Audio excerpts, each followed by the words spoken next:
East India company के दूसरे part में हम लोग जानेंगे कि क्या होता है जब ईस्ट इंडिया कंपनी को रानी क्वीन एलिजाबेथ यानी क्वीन एलिजाबेथ के द्वारा शाही फरमान पत्र दे दिया जाता है उसे व्यापार करने के लिए। ईस्ट इंडिया कंपनी को सिर्फ शाही फरमान पत्र ही नहीं दिया गया था, ईस्ट इंडिया कंपनी को शाही फरमान के साथ साथ और भी कई छूट दिए गए थे कि आप यदि कहीं व्यापार करने के लिए जा रहे हैं तो वहां के जमीन को क्या कर सकते हैं, आप अपने यूज में ला सकते हैं, उस पर कब्जा कर सकते हैं, वहां का राज्य क्या कहता है, वहां का कानून क्या करता है, डजंट मैटर, कोई फर्क नहीं पड़ता है, हम देख लेंगे। इसके साथ दूसरा उसने क्या किया था, बोला था कि आप क्या कर सकते हैं, आप अपना सेना रख सकते हैं, आप अपना क्या कर सकते हैं, आप अपना कोर्ट रख सकते हैं और लोगों को क्या कर सकते हैं, आप सजा दे सकते हैं। इतना ज्यादा छूट मिलने के बाद जो है वो निकलता है व्यापार करने के लिए।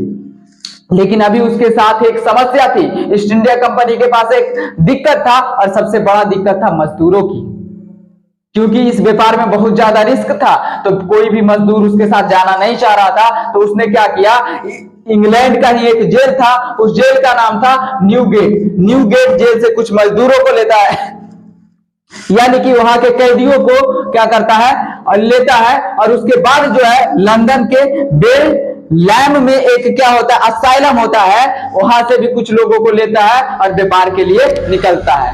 और निकलने के बाद क्या होता है, मलुक आइलैंड पहुंचता है, जहां पर मसालों का धड़ल्ले से व्यापार हो रहा था, पहले से ही व्यापार हो रहा था, और व्यापार जो है पहले से ही बहुत सारी कंपनियां कर रहे थे, और उसमें से था डच, स्पेनिश, पोर्टुगीज, ये सब क्या कर रहे थे, पहले से ही व्यापार कर रहे थे। अब कोई अलग अलग कंपनी पहले से व्यापार कर रहा है और एक नया कंपनी जाएगा तो क्या उसके साथ कोई व्यापार करेगा, उसके साथ नहीं व्यापार करेगा। वह निराश होकर क्या होता है, हार कर चला आता है वापस पुनः इंग्लैंड। ईस्ट इंडिया कंपनी असफल रहा, व्यापार नहीं कर सका और वापस चला गया इंग्लैंड।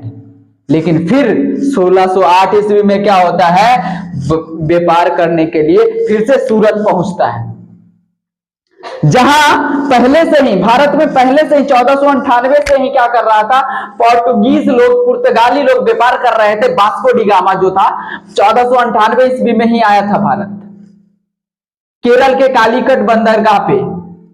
तो वहां जब क्या हुआ कि जब भारत आता है, कौन, ईस्ट इंडिया कंपनी, उसके नेतृत्व में कौन आता है, उसके नेतृत्व में आता है एक व्यक्ति जिसका नाम था विलियम हॉपकिंस। 1608 ईस्वी में विलियम हॉपकिंस क्या होता है, भारत आता है, जो कि एक ईस्ट इंडिया कंपनी का एक डिप्लोमेट था। वो भारत आता है और क्या करता है, किसी भी तरह से जहांगीर से मिलने की कोशिश करता है, और जैसे तैसे कर वो क्या होता है, उस समय राजधानी हुआ करती थी आगरा, आगरा जाता है और जहांगीर से मिलने का कोशिश करता है। आगे हम कहानी बढ़ाएं दोस्तों, इससे पहले आप लोगों को बता दें कि उस समय जो हुआ करता था, भारत का स्थिति क्या था, पहले ये जानिए, ये जानना बहुत जरूरी है कि भारत का स्थिति उस समय क्या हुआ करता था।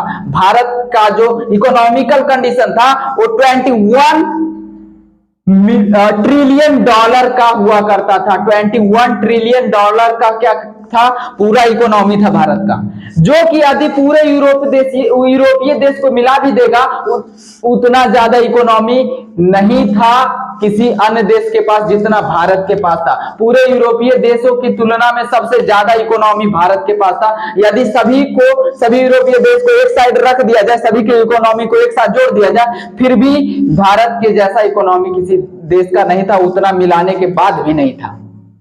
सारे यूरोपीय देश के से ज्यादा इकोनॉमी था किसके पास, भारत के पास।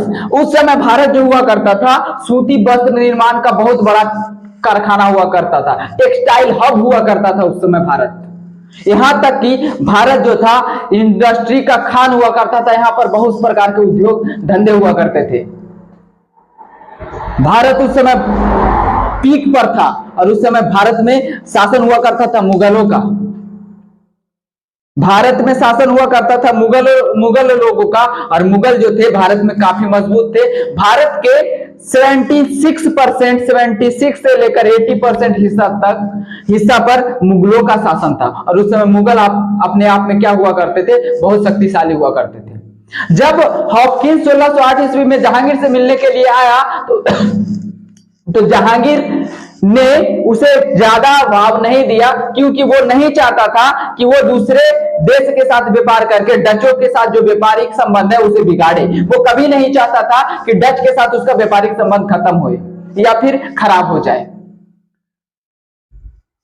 तो वहां से पुनः निराश होकर 1608 ईस्वी में ही विलियम हॉपकिंस को वापस जाना पड़ता है इंग्लैंड।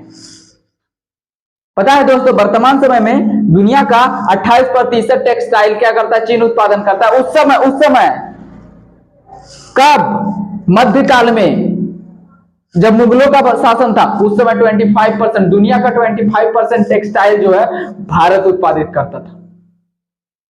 और एक चीज और बता दे आपको, तो वापस जब उसे जाना पड़ा, आया था तो बहुत अच्छे से, अंग्रेज था वो, विलियम हॉपकिंस एक अंग्रेज था, लेकिन क्या पहनकर आया था, वो पहनकर आया था अफगानी ड्रेस पहनकर आया था, टूटी फूटी टर्किश बोल रहा था ताकि मतलब इंटरेक्शन ज्यादा हो। लेकिन इससे भी दाल नहीं गला और यहीं पे सत्ता पलट जाता है और क्वीन एलिजाबेथ के जगह पे कोई और शासक बनकर आता है। अब इसके आगे का वीडियो जो है, इसके आगे की बातें, इसके आगे की कहानी मैं अगले पार्ट में करूंगा। तब तक के लिए जय हिंद।